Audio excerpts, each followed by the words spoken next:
Baik, Assalamualaikum warahmatullahi wabarakatuh. Perkenalkan, nama saya Asrini Suhaila Badiu. Jadi di sini saya akan mempresentasikan terkait hasil diskusi PBL 1 dengan kasus Bapak Ali, 28 tahun, seorang buruh tani di sebuah desa datang ke puskesmas setempat.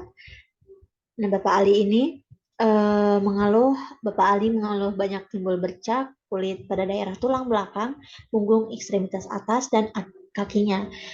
Pak Ali kehilangan sensasi dan kesemutan pada ujung jari kaki dan tangan. Dari hasil pemeriksaan diketahui lesi ukuran papul dan plak bervariasi antara 0,5 sampai 10 cm yang terutama berada di daerah tulang belakang. Tanda vital Bapak anormal, ia tidak kurang gizi dan tidak tampak adanya limfadenopati. Setelah diperiksa secara mendalam, Bapak Ali didiagnosis kusta. Pertama, kita akan bahas terkait anatomi, fisiologi, histologi, dan efloresensi kulit.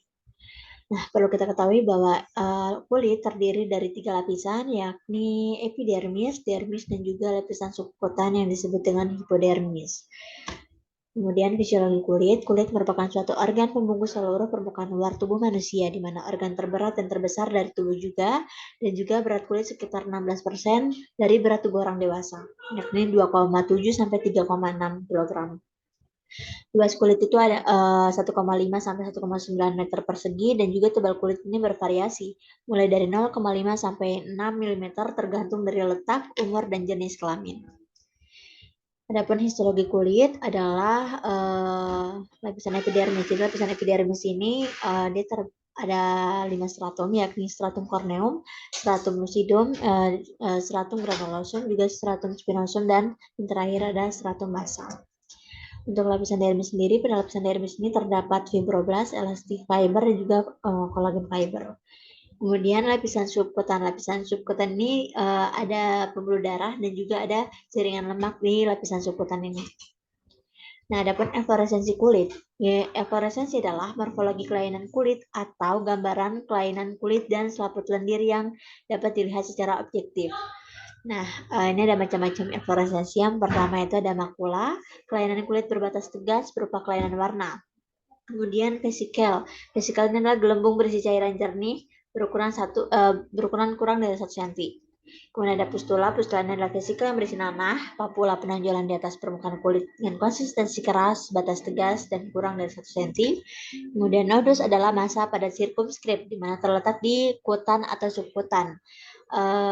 Jika kurang dari 1 cm maka akan disebut sebagai nodulus. Kemudian ada urtika. Urtika adalah edema setempat yang timbul mendadak dan hilang perlahan. Kemudian kista adalah ruangan yang berdinding dan berisi cairan sel maupun sisa sel. Abses adalah kumpulan nanah dalam jaringan. Sikatris adalah jaringan yang tak utuh, relief kulit tidak normal, permukaan kulit licin, dan terdapat aneksa. Dapat atrofik atau hipertrofik, yakni bekas luka tebal yang terangkat, dan bila hipertrofik patologis disebut sebagai keloid. Kemudian eksoriasi, yaitu garukan lebih dari sampai ujung papil dan terlihat darah dan serum. Erosi adalah kehilangan jaringan kulit yang tidak melampaui stratum basal. Ulkus adalah hilangnya jaringan yang lebih dalam dari eksfoliasi, di mana ulkus ini mempunyai tepi, dinding, dasar, dan isi. Squama adalah lapisan stratum corneum yang terlepas dari kulit, terdiri dari tiriasiformis yaitu halus, psoriasiformis yaitu berlapis-lapis, ichthyosiformis seperti sisik ikan, cuticular itu tipis, dan lamellar berlapis. Kemudian krusta. Krusta ini adalah cairan badan yang mengering, dapat bercampur dengan jaringan nekrotik atau benda asing. Kemudian likenifikasi. Likenifikasinya adalah penebalan kulit disertai relief kulit yang makin jelas. Eksantema adalah kelainan kulit yang timbul serentak dalam waktu singkat, tidak berlangsung lama, umumnya didahului demam. Kemudian telangiektasi adalah pelebaran pembuluh darah kapiler pada kulit. Tumor adalah benjolan yang terjadi berdasarkan pertumbuhan sel maupun jaringan. Kemudian dan ini ada patogenesis. Nah, mengenai patogenesis kusta disebabkan oleh bakteri Mycobacterium leprae, di mana bakteri ini tumbuh pesat pada bagian tubuh yang bersuhu lebih dingin seperti tangan, wajah, kaki, dan lutut. Cara penularan bakteri ini diduga melalui cairan dari hidung. Nah, dalam kebanyakan kasus tersebar melalui kontak jangka panjang antara orang yang rentan dengan seseorang yang memiliki penyakit kusta tapi belum diobati. Kemudian ini masih patogenesis, ada bagan, yakni bakteri masuk ke hidung, organ pernapasan, kemudian masuk ke jaringan saraf, yaitu sel-sel saraf, kemudian akan berpindah ke sel saraf tepi dan sel saraf kulit, kemudian berkembang biak dan akan inkubasi. Dan selama inkubasi tersebut, maka sistem imun akan menyerang bakteri sehingga timbullah gejala kusta pada tubuh. Adapun patofisiologinya adalah untuk patofisiologi kusta sendiri,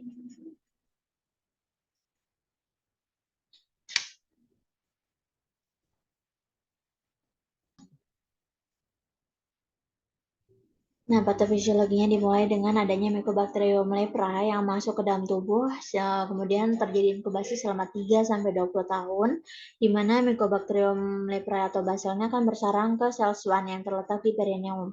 Kemudian sel swan akan mengalami apoptosis dan lisis, sehingga sistem imun menjadi aktif.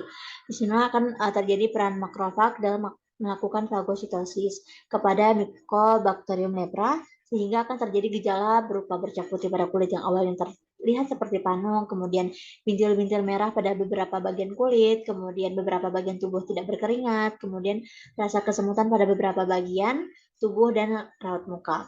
Kemudian wajah tegang, serta terjadi kerusakan saraf tepi yang menimbulkan sensasi mati rasa.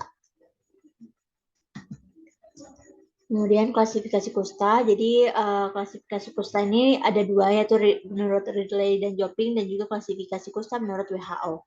Adapun menurut Ridley dan Jopping ini ada tuberkuloid atau yang disebut dengan TT, yaitu lesi pada kulit biasanya sedikit, timbul atau rata, besar atau kecil, kemudian pinggir-pinggir lesi terlihat jelas, lokasi flek biasanya di bagian punggung, dada, lengan, pinggang, pantat, paha, betis, dan lain-lain. Kemudian ada BB atau MB dan disebut dengan borderline. Lesi ini sangat banyak, lebih dari 25 buah, timbul, beberapa terlihat besar, tetapi lebih banyak yang kecil, mati rasa, dan tidak terlalu simetris. Kemudian borderline lepramotosis atau BLPB, di mana lesi kulitnya sangat banyak jumlahnya, bentuknya macam-macam, merah, dan tidak terlalu simetris. Kemudian ada borderline tuberculosis atau BTMB, yaitu lesi kulit berjumlah 5-25 buah dengan pinggiran jelas namun tidak teratur. Biasanya datar, beberapa ada yang hilang rasa, kemudian bentuknya simetris, sedangkan saraf-saraf utama terserang deformitas pada bagian kaki, muka, dan tangan yang parah. Kemudian ada lepromatosis atau LLMB. Kemudian sini lesi kulit simetris di seluruh tubuh, kecil dan banyak sekali, mengkilat dan nampak lebih merah. Masih bisa merasa permukaan menebal dengan pinggiran yang meninggi tapi batasnya tidak jelas. Adapun klasifikasi kusta menurut WHO itu terdiri dari dua, yaitu paucibacillar dan multibacillar dengan manifestasi klinik yang masing-masing berbeda. Misalnya saja pada bercak kusta pada paucibacillar itu jumlahnya hanya 1-5. Jika lebih dari 5 maka sudah tergolong multibacillar. Kemudian serangan itu biasanya pada paucibacillar itu hanya menyerang satu syaraf. Sedangkan pada multibacillar itu dia menyerang banyak syaraf. Kemudian sediaan apusan itu paucibacillar beta yang negatif, multibacillar beta positif. Ini adalah kulit dan hasil pemeriksaan juga masing-masing berbeda. Infiltratnya juga masing-masing berbeda. Adapun reaksi yang terjadi pada pasien kusta, jadi ada reaksi tipe 1. Reaksi ini terutama terjadi selama pengobatan dan terjadi karena peningkatan hebat respon imun seluler secara tiba-tiba yang mengakibatkan terjadinya respon radang pada daerah kulit dan saraf yang terkena penyakit ini. Kemudian reaksi tipe 1 ini adalah gejala-gejalanya dapat dilihat berupa perubahan pada kulit maupun saraf dalam bentuk peradangan, kulit merah, bengkak, panas, nyeri, dan panas. Pada saraf, manifestasi yang terjadi berupa nyeri atau gangguan fungsi saraf. Kadang-kadang dapat terjadi gangguan keadaan umum penderita atau konstitusi seperti demam dan lain-lain. Reaksi tipe 2 ini terjadi pada penderita tipe MB dan merupakan reaksi humoral karena tingginya respon imun humoral pada penderita borderline lepromatosis, di mana tubuh membentuk antibodi karena salah satu protein Mycobacterium leprae tersebut bersifat antigenik. Kemudian reaksi yang terjadi pada tipe 2 ini itu nampak sebagai kumpulan nodul merah, maka disebut sebagai ENL atau erythema nodosum leprosum dengan konsistensi lunak dan nyeri. Kemudian reaksi tipe 2 ini, jadi ada proses terjadinya cacat kusta. Terjadinya cacat ini tergantung dari fungsi serta saraf mana yang rusak. Diduga kecacatan akibat penyakit kusta dapat terjadi lewat dua proses antara lain infiltrasi langsung Mycobacterium leprae ke susunan saraf tepi dan organ dan juga melalui reaksi kusta secara umum. Dapat pemeriksaan penunjang nih, kita perlu tahu dulu diagnosis ini ditegakkan berdasarkan gejala klinis dan pemeriksaan penunjang. Diagnosis lepra atau juga dikenal dengan kusta atau morbus Hansen harus dicurigai pada pasien yang datang dengan keluhan lesi kulit disertai gangguan sensorik, apalagi jika berasal dari daerah endemik seperti Indonesia. Dengan tanda utama atau cardinal sign dari lepra adalah lesi kulit, hipopigmentasi atau eritema yang mati rasa, penebalan saraf tepi yang disertai gangguan neurologi seperti mati rasa, kelemahan otot dan kulit kering, serta ditemukannya bakteri tahan asam atau BTA pada apusan kulit. Nah, anamnesis, pemeriksaan klinis yang teliti dan lengkap sangatlah penting dalam menegakkan diagnosis kusta, sehingga pemeriksaan tersebut itu dapat meliputi anamnesa yang ditanyakan secara lengkap mengenai riwayat penyakitnya, meliputi kapan timbul bercak, keluhan yang ada mulai dirasakan, kemudian apakah ada anggota keluarga serumah yang mempunyai keluhan yang sama, berapa lama kontak serumah dengan penderita, dan apakah pernah tinggal di daerah endemis, serta riwayat pengobatan sebelumnya. Dapat penegakan diagnosis ini dapat berupa skin smear atau skin smear. Jadi pemeriksaan sediaan yang diperoleh lewat irisan dan kerokan kecil pada kulit yang kemudian diberi pewarnaan tanah asam untuk melihat Mycobacterium leprae.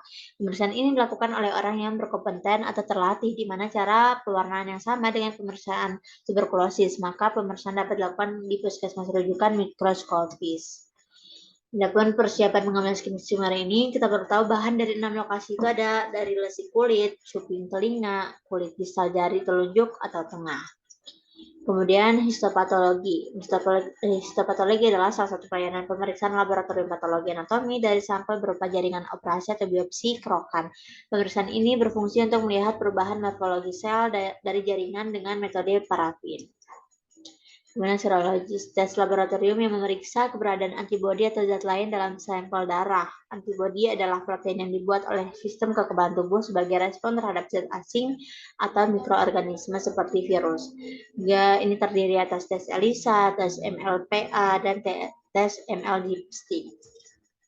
Kemudian ada PCR, jadi ini adalah teknik laboratorium untuk memproduksi atau memperkuat dengan cepat jutaan hingga miliaran salinan segmen DNA tertentu yang kemudian dapat dipelajari secara lebih rinci, di mana PCR ini dapat digunakan untuk mendiagnosis kusta pada kusta yang sulit didiagnosis seperti presentasi klinis saraf murni atau kulit atipikal. Teknologi berbasis molekular point of care tersedia dan dapat juga digunakan untuk diagnosis kusta. Kemudian komplikasi kusta ini terjadi kerusakan saraf, kerusakan pada mata, kerusakan pada wajah dan hidung, kecacatan pada tangan dan kaki, kerusakan ginjal, hingga infertilitas. Adapun diagnosis bandingnya itu ada avitaminosis B, psoriasis, kemudian granuloma multiforme, lupus vulgaris, diariasis rosea, tuberkulosis verrucosa cutis, dan xanthomatosis, scleroderma, tinea circinata, granuloma annulare, neurofibromatosis, leukemia cutis. Dan setelah farma dan non farma, kalau yang terapi farmako ini ada namanya MDT atau multi drug therapy, adalah kombinasi 2 atau lebih obat anti kusta yang salah satunya harus terdiri atas rifampicin sebagai anti kusta yang sifatnya bakterisid kuat dengan obat anti kusta lain yang bisa bersifat bakteriostatik. Ini ada tipe blister dari MDT, ada blister PB dewasa, blister multibasilar anak, blister multibasilar dewasa, dan blister multibasilar anak. Dan adapun terapi non farma ini terdiri dari rehabilitasi medis yang terdiri dari terapi okupasi untuk membantu agar pasien mampu menjalankan fungsinya secara maksimal untuk mandiri dalam kehidupan sehari-hari. Kemudian fisioterapi yang bertujuan untuk pemulihan dan pemeliharaan fungsi syaraf dan otot melalui serangkaian gerakan latihan dan tindakan radiasi dan lain-lain. Kemudian ortotik prostetif yakni pembuatan alat bantu gerak tubuh dan fungsi tubuh. Adapun terapi non farmako ini juga ada juga tentang terkait rehabilitasi sosial, yakni penyuluhan penyakit kusta terhadap masyarakat terkait penyebabnya, pengobatannya, penanggulangan penyakit kusta, disabilitas yang terdiri pencegahan dan disabilitas serta perawatan diri, dan juga konseling pada pasien penyakit kusta. Prognosis yang didapatkan dari hasil diskusi kami adalah ad vitam bonum dan ad fungsional dubia ad bonum, ad rationem dubia ad bonum, dan prognosis secara umumnya adalah bonum. Sekian yang dapat saya paparkan. Terima kasih. Wassalamualaikum warahmatullahi wabarakatuh.